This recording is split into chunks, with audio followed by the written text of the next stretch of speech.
Puji dan syukur senantiasa kita panjatkan kehadirat Allah, Tuhan yang menjadikan matahari dan bulan sebagai alat perhitungan waktu, menjadikan bulan suci Ramadan bulan yang penuh berkah, di mana diturunkannya Al-Quran sebagai petunjuk kehidupan, hudalin nas wa bayyinatin minal huda wal furqan.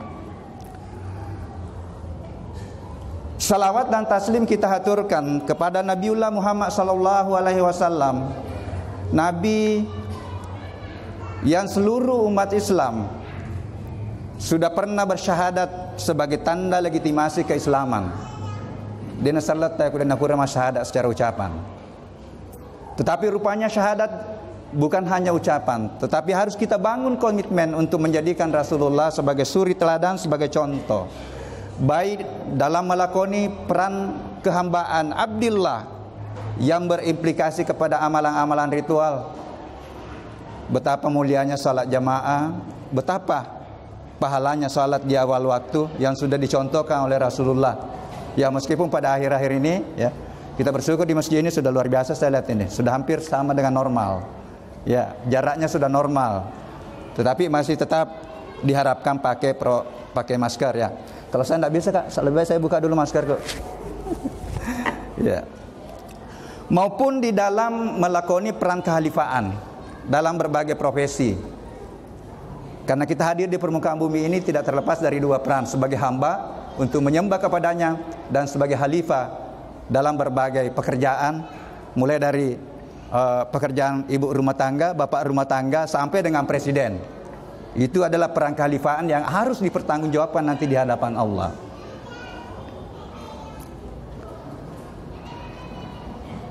Kalau tidak salah masjid ini namanya Darun Naim. Salah satu kehendak atau harapan universal atau secara umum dari manusia adalah ingin selamat dunia akhirat, ingin bahagia, ingin mendapatkan ketenangan hidup dunia dan akhirat,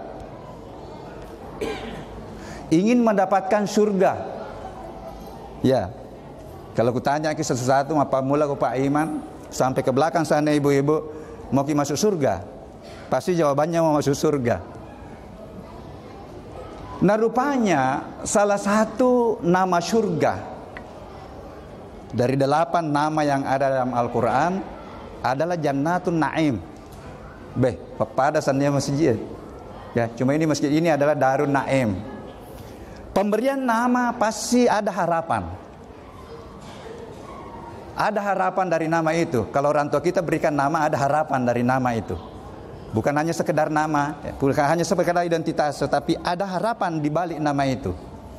Jadi saya yakin diberikan nama ini harapannya nanti jamaahnya itu ya bisa menduduki atau menempati tempat atau surga Jannatun Naim. Dan rupanya ini Jannatun Naim ini urutan ketiga dari tingkatan surga yang paling tinggi, Jannatul Firdaus. Jannatul Firdaus, kemudian Jannatul Adnan, kemudian Jannatul Naim. Tidak apa-apa Ji, masih ada di bawah, masih ada 5 tingkatan ke bawah. Nah, pertanyaannya, siapa sih yang menduduki atau punya hak nanti untuk menempati Jannatun Naim? Nah, rupanya sudah ada dalam Al-Quran. Ini di surah Al-Kalam 68 ayat ke-34. Innal muttaqina indallahi jannatin naim.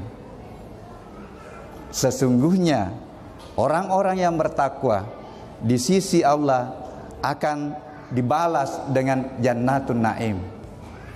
Inilah yang kita ambil tema khutbah pada kesempatan ini.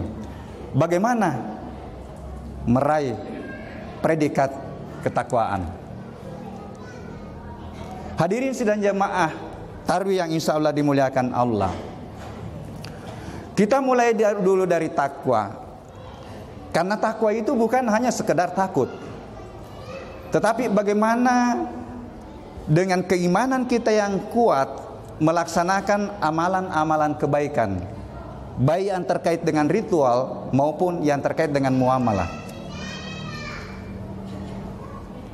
Yang kedua adalah takwa itu adalah predikat kemuliaan.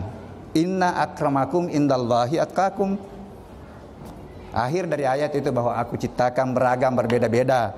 Jadi jangan paksakan mau seragamkan pandangan. Karena Allah sudah menyampaikan. Nah kita yakini kan Al-Quran itu hak, kebenaran mutlak. Jadi karena biasa tong ada pandangan dia mau seragamkan, bahkan parah. Kalau dia tidak sependapat dengan dia, ya dianggap itu keliru. Nah ini semua di luar, aku naik tingkat lagi. Nah, ini yang baru-baru terjadi. Dia bunuh dirinya, dia bom dirinya, karena dia diisi otaknya dengan suatu doktrin sebenarnya menurut saya Al-Quran juga mengatakan membunuh satu orang sama dengan membunuh seluruh orang. Kenapa ada pandangan bahwa masuk surga kalau dia bunuh orang? Rujukan pertama kita untuk bagaimana menyikapi perbedaan ada apa kata Al-Quran. Barang siapa yang menjaga satu nyawa sama dengan menjaga seluruh nyawa. Tapi memang dalam pandangan neurosains itu 80% ini kosong, Pak. Makanya hati-hati. Kalau ada pengajian-pengajian yang sembunyi-sembunyi, ya. Ini juga kalau ada guru yang sembunyi-sembunyi tidak mau terang-terangan, hati-hati, Ki. Karena memang ini 80%, ketika salah isi didoktrin dengan pemikiran-pemikiran atau keyakinan kalian yang keliru, dia akan merubah neuronnya di situ, sehingga akhirnya dia pegang bahwa kalau saya bunuh orang di luar saya masuk surga. Kembali tanya di dalam Al-Quran. 5 menit apa betul? Ya. Kemudian yang kedua memang tiket. Takwa adalah tiket masuk surga. 115 ayat. Saya dengarnya juga dari Adi Hidayat, tapi sudah ada juga beberapa saya cari situ. Salah satunya wa basyiril ladzina amanu wa amilus solihati anna lahum jannatin tajri min tahtihal anhar. Sampaikan berita kepada orang yang beriman, dengan imannya dia melaksanakan amalan baik. Itulah yang disebut takwa sebenarnya. Bahwa tempatnya nanti, balasannya nanti surga. Ini juga ada satu. Innal ladzina amanu wa amilus solihati lahum jannatun naim. Nah, maksud lagi nama masjid kita. Bahwa orang yang beriman dan melaksanakan amalan saleh, kepadanya nanti dibalas dengan jannatun naim. Nah sekarang pertanyaannya, bagaimana kita merebut ketakwaan, predikat ketakwaan? Salah satunya ayatnya puasa. Ya ayyuhalladzina amanu kutiba alaikumussyam kama kutiba alal ladzina min qablikum la'allakum tattaqun. Ya meskipun saya dengar biasa ada hadis bahwa ada sebagian yang berpuasa yang didapatkan hanya lapar dan dahaga saja, tetapi saya yakin tidak ada di jemaah ini. Insya Allah semua dapat nanti predikat ketakwaan. Tapi mudah-mudahan saya tidak keliru bahwa predikatnya itu nanti itulah bertingkat-tingkat. Tetapi tidak apa-apa, kita genggam itu, kemudian kita ikuti lagi bahwa Allah sudah menyampaikan, ya ayyuhalladzina amanu ittaqullaha haqqa tuqatih wa la tamutunna illa wa antum muslimun. Kalau sudah beriman, sudah ada modal takwa, modal iman, tingkatkan terus. Dan janganlah kamu meninggalkan dimensi dunia ini sebelum mampu menyerahkan diri secara total. Itulah al-muslimun. Makanya selalu setiap hari Jumat itu kan dibaca di sini. Setiap hari Jumat koreksi diri kita. Apakah sudah naik sedikit-sedikit itu? Sudah sekian banyak, ya? Bahkan menurut riwayat itu, setiap rasul itu memberikan tausiah, itu lah baca ya ini. Karena rupanya kalau ketika kita pelajari, memang sasaran dakwah, sasaran pelajaran, secara pembelajaran itu adalah menuju pada ketakwaan. Sebagai tangga menuju pada al-muslimun. Karena al-muslimun nanti ini ketika kita capai itu nanti akan mendapat panggilan khusus dari Allah. Karena memiliki jiwa al-mutmainnah. Ya ayatuhan nafsul mutmainnah, irji'i ila rabbiki radiyatan mardiyah, fadkhuli fi ibadi wadkhuli jannati. Dipanggil ki masuk surga. Hai hambaku yang mencapai predikat ketakwaan yang sebenarnya takwa, yang memiliki jiwa al-mutmainnah, masuk ke dalam golongan-golongan hambaku yang aku ridha, dan masuklah ke dalam golongan hambaku yang masuk surga. Diundang. Makanya mudah-mudahan saya tidak clear bahwa pada hakikatnya hidup ini sebenarnya berawal dari depan Allah, mengaku sebagai hamba dan mencari jalan untuk diakui hamba dengan dua peran tadi yang penuh tantangan. yang penuh dengan tantangan. Memulai di depan, di dalam rahim kita sudah bersyahadat, alastu birabbikum qalu bala syahidna. Kita sudah siap itu. Jadi tidak ada orang itu yang tidak kenal Tuhan. Jadi sebenarnya kalau dia tidak menyembah setelah dia keluar dari rahim, setelah mencapai akil balik, itu sebenarnya dia melanggar dari syahadatnya. Kemudian dilakoni tadi dengan dua peran untuk diakui sebagai hamba. Diakui kita. Gubernur saja yang mengakui kita luar biasa. Hadirin sidang jamaah tarawih yang insya Allah dimuliakan Allah. Nah, bagaimana untuk menuju ke sana? Tadi salah satu melalui puasa. Untuk menuju ke sana tidak terlepas dari 3 dimensi. Yang biasa dibahas oleh ustaz-ustaz hanya 2. Tapi tak ada pengak karena saya tambah ke 1. Dimensi yang pertama adalah bagaimana kita meningkatkan kualitas hubungan kita dengan Allah yang terkait dengan ibadah-ibadah ritual. Salat ada wajib. Jadi semua ibadah itu ada wajibnya, ada sunatnya. Wajib pun itu sudah diatur. Kalau kita tepat waktu insya Allah beda dengan yang tidak tepat waktu. Karena Allah sudah menyampaikan dalam Al-Quran bahwa salat wajib aku sudah tetapkan waktunya. Inna salata kanat alal mu'minina kitaban mauquta. Kemudian ada ayat lain, hafizu ala salawati wa salatil usta, jagai waktu salatmu. Ini rupanya saya sementara belajar, pembelajaran keberkahan kehidupan di sini. Dan itu rasional. Masa sih 10 menit kita tidak mau tinggalkan yang lain? Kecuali kalau dokter sementara ngoperasi, jangan kayak juga. Ya. Ini pengalaman pribadi saya, Pak. Semua ayat yang ditutup dengan khairul lakum in kuntum ta'lamun, misalnya salat tepat waktu meskipun Jumat itu, lakukan itu. Fa'ala ta'ala makada. Wa antasumu khairul lakum in kuntum ta'lamun. Puasa ki, insyaallah lebih baik bagi seandainya kau tahu rahasia di balik itu. Kalau sudah lengkap itu 5 waktu, dan saya kira kalau umur begini tak lewat itu kalau belum lengkap 5 waktu. Tambah-tambah sambil sunnahnya. Salat sunnah. Dan salat sunnah yang paling dianjurkan adalah salat tahajud. Di surah Al-Isra 79, 78 itu kan perintah salat wajib. 79 Allah sampaikan lanjutkan, wa minal laili fatahajjat bihi nafilatan laka asaan yab'atsaka rabbuka maqaman mahmuda.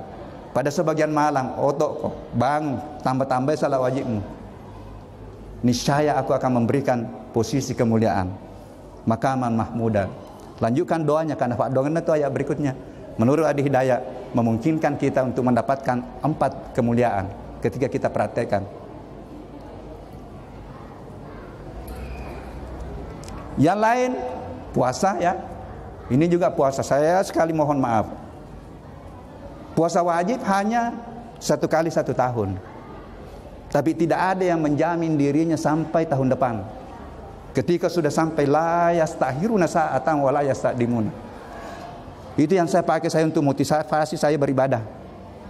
Tidak ada yang menjamin dirinya. Rasul sudah menawarkan yang puasa-puasa sunat. Ada Senin Kamis kalau mampu ke. Kalau tidak bisa balik Senin mau. Yang penting jangan sama sekali tidak pernah puasa sampai 11 bulan. Ada Syawal nanti 6, ada Ayyamul Bid. Sudah ada saudara kita yang mempraktekkan puasa Daud. Ada puasa Arafah nanti. Pegangi itu bahwa tidak ada yang tahu kapan dipanggil, di mana dan bagaimana caranya. Termasuk yang muda-muda ya. Karena persoalan ajal ya, itu bukan persoalan tua, bukan persoalan sakit. Kita sudah bisa lihat di media itu luar biasa.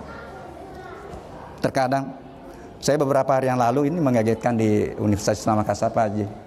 Masih diskusi itu teman, baru-baru wisuda doktor. Masih diskusi pagi sampai sore, sampai di rumahnya itu ada berita meninggal. Kayak tidak ada yang percaya. Masih diskusi tadi itu di kantor masih rapat. Sampai di rumah dia merasa lemas, sudah itu. Tidak sampai ke rumah sakit. Banyak kita lihat sementara sujud sementara ini ya. Ya. Jadi itu yang terkait dengan amalan-amalan ritual. Ada sunnahnya. Jadi kemudian ketiga, perbanyak baca Al-Quran. Ini rupanya rahasianya di sini. Saya juga sementara Pak. Karena saya dari ilmu umum. Saya dari pertanian. Tapi pertanian itu adalah ayatnya juga Allah yang dikaji. Ketika kita mengkonekkan dengan ayat-ayat kauliah dengan kauniyah, insya Allah itulah ilmu sebenarnya yang hebat, yang sudah lama sekali didikotomikan oleh Eropa, Amerika. Bahwa kalau orang bertanya jangan sentuh ayat, padahal mestinya begitu. Saya punya buku 147 ilmu yang hebat masa lalu. Semua coba Ibnu Sina, dia ahli fikih, dia hafal Al-Quran, baru ahli kedokteran, hebat dia. Al-Biruni. Inilah yang kita akan coba, saya selalu suarakan ini Pak di mana-mana. Karena ada yang keliru 400 lebih hampir 500 tahun pola pikir kita dipisahkan antara apa kata Tuhan di dalam Al-Quran dengan apa kata Tuhan di ayat-ayatnya yang tercipta dan tertulis. Akhirnya orang berpolitik sudah lari dari spiritual politik. Sudah. Orang berekonomi ya yang lagi menjamur adalah ekonomi yang cenderung ke riba. Nah, ayatnya itu luar biasa. Yang kedua adalah dimensi kemanusiaan. Al-hablu minan nas. Inilah di sini tantangannya banyak sekali, Pak. Jadi perang kekhalifahan itu tidak terlepas dari berinteraksi dengan alam, berinteraksi dengan manusia, mencaci pemimpin, dikasih amanah memimpin. Itu luar biasa. Kita anggap nanti benar, dianggap orang salah. Tetapi memang sudah begitu. Allah sudah menyampaikan bahwa ketika kamu mau menegakkan kebenaran, itu pasti berat. Tetapi yakin ketika pegang pada prinsip, pegang pada kebenaran itu, yakin kebenaran akan muncul, kebatilan akan sirna. Itu sambungannya juga di ayat surah tadi 17 itu, 1780. Seakan-akan orang kalau diberikan jabatan, dia seakan-akan dia tidak menganggap bahwa itu adalah amanah besar yang harus dipertanggungjawabkan dan bisa mengantar dia masuk surga. Bukankah penegak keadilan yang adil insya Allah dicintai oleh Allah? Innallaha yuhibbul muqsitin. Jadi penggalang-penggalang ayat itu kalau mungkin dicintai di Allah, misalnya jangan merusak. Innallaha la yuhibbul mufsidin. Sesungguhnya Allah tidak mencintai orang yang merusak. Inilah saya tambah nanti dimensi ketiga. Kalau yang terkait dengan tadi hubungan dengan manusia itu sudah banyak dibahas. Al-Quran sudah mengatakan jangan saling mencelah. Boleh jadi yang kau celah itu lebih mulia dari kau. Jadi ada semuanya aturan-aturan dalam Al-Quran. Ketika menduduki jabatan sudah ada. Karena rupanya jabatan itu Pak diberikan oleh Allah. Tidak mungkin jadi presiden kalau tidak ada kehendak di balik itu. Tetapi menjadi presiden, menjadi pejabat yang benar itu adalah pilihan. Dan kalau kita lakukan, sudah ada gambarannya semua. Kalau ini lakukan, inilah konsekuensinya.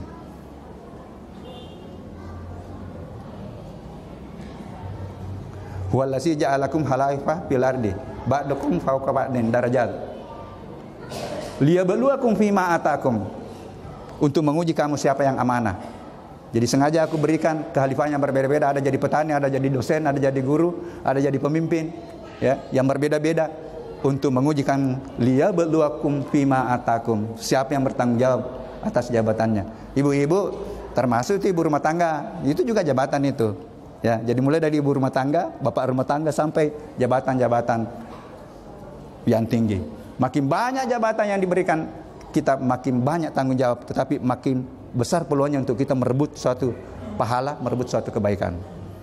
Hadirin sidang jemaah tarawih yang insya Allah dimuliakan Allah, dimensi ketiga yang jarang di ini adalah dimensi hubungan kita dengan alam.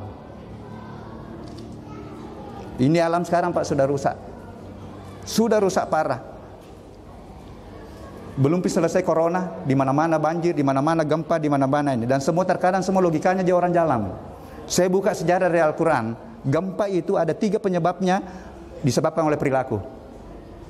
Mengambil haknya orang, apakah bukan korupsi itu namanya itu? Yang kedua curang dalam timbangan, bisa timbangan fisik, bisa timbangan keadilan. Kalau orang kecil bersalah dicarikan pasal-pasal supaya terjerat dengan hukum. Mohon maaf. Karena memang ada ayat, ketika hukum yang melandasi adalah nafsu, yang benar disalahkan, yang salah dibenarkan, tunggulah awal kehancuran alam semesta ini. Yang ketiga banyak gangguan, begal. Kan begal di mana-mana itu. Ada. Jadi umatnya Suhaib itu, kaum Madian itu habis karena gempa, itu karena itu tadi 3. Yang keempat memang karena rusaknya alam. Padahal kalau kita renungkan, Pak, semua yang duduk di sini berasal dari unsur-unsur alam. Wa ja'alna minal ma'i kulla syai'in hayy. Seluruh yang hidup aku ciptakan dari air. Kita tidak bisa hidup tanpa oksigen. Ini kemarin itu yang COVID itu, Pak. Bayangkan saya baca bukunya Agus Mustafa karena dia habis kena. Mohon maaf juga saya ini mantan. Banyak pelajaran yang saya dapatkan selama 9 hari di rumah sakit. Bahwa tidak mudah yang namanya berserah diri. Magampami fau inna salati wa nusuki wa mahyaya wa mamati lillahi rabbil alamin. Magampami fau di mimbar bahwa itu aja lengi mana tentu Allah Taala. Tetapi pada kondisi kritis, angka mana nih jumpa? Ya nak kafangnya. Sampai terakhir itu saya telepon, saya punya ini ada itu utangku di sini, saya utangku di sini, ada utangku di sini. Tapi alhamdulillah Allah masih kasih kesempatan saya untuk berdiri di mimbar yang mulia ini. Ya. Jangan kita takut nanti, tidak aja itu. Malam biasanya kalau sudah kena katanya itu sudah ada imun tubuh katanya. Jadi belum Pak ini, belum Pak, sekarang saya vaksin. Sudah berapa kali dipanggil tapi menurut informasi kan 3 bulan baru bisa. Ya. Hadirin sidang jemaah Jumat yang insya Allah dimuliakan Allah. Tidak ada yang bisa hidup tanpa tergantung pada tanaman. Tanaman itu Pak, itulah yang menghasilkan oksigen bersih. Berapa oksigen dibutuhkan? Saya sudah hitung-hitung dalam uang itu ya. Karena rupanya dalam 1 menit saja itu 7 sampai 8 liter udara yang kita hirup. Ya, dari 7 liter itu 20% oksigen, 78% nitrogen, itu yang ada di sekitar situ. Saya coba uangkan itu, ya. Ya, dalam 1 hari itu 1.200 oksigen yang kita butuhkan. Kali ini 25.000. Masuk pi rumah sakit pi baru dibeli itu. Saya hitung-hitung, saya sudah 58 tahun lamanya ini. Tidak bisa dihitung, hancur itu alat hitung, tidak bisa dihitung. Itu kurang lebih 55 juta per hari. Nitrogen 78% tadi itu kali 950 harganya itu nitrogen. Itu berapa juta itu? Jadi baru 2 unsur itu 140 juta per hari 1 orang. Nah kita butuh 16 unsur. Karena sama itu yang dibutuhkan tanaman. Karena sama itu alam mikrokosmos sama dengan alam makrokosmos, sama. Kalau dianalisis badan kita ini sama unsurnya. Jadi itu 3, jadi hargai lingkungan, hargai. Jadi 3 dimensi ini ya yang saya tambahkan bahwa untuk menuju pada predikat kemuliaan tertinggi ma'rifatullah, talufiyah, perbaiki hubungan dengan Allah, perbaiki hubungan dengan kemanusiaan, perbaiki hubungan dengan alam ini.